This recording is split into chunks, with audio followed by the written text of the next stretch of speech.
is acknowledging ignorance is one of the most sensible things about Advaita. Absolutely. Everything else is just superstition. Yes, and be careful. I gave vent to my inner feelings, but it can very easily lead to arrogance and a dismissive attitude towards uh, other philosophies, religions, spiritual practices, only to our detriment. We need the bhakti and meditation and a strong ethical foundation. Otherwise, these things will not work out for us. So, knowing, so the non-dualists or Advaitins always have a inner sense of superiority. This is religion for intelligent people. Everything else is religion for dummies. So that kind of feeling is there. The problem is it is justified, but one should be careful.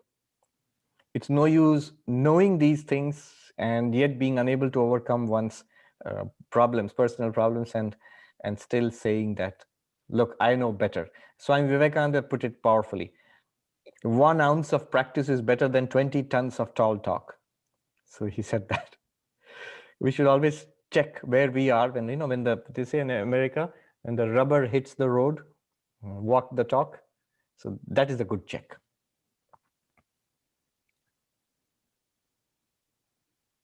And Swami Vivekananda also said, this is not the spirit of the Upanishads. When you have got something higher, you don't ditch the lower. Vivekananda is very clear. This is the higher, this is the highest perspective that human beings have come across in all history and civilization, Advaita Vedanta. He is very clear.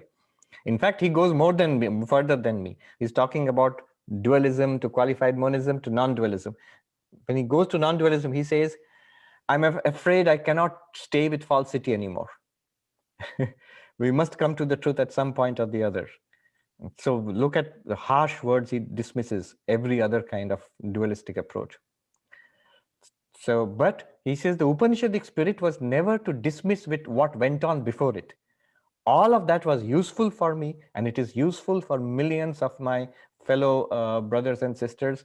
And so I should not, pull the rug out from underneath. Just because you have climbed up on the, to the roof of the house, don't kick the ladder away.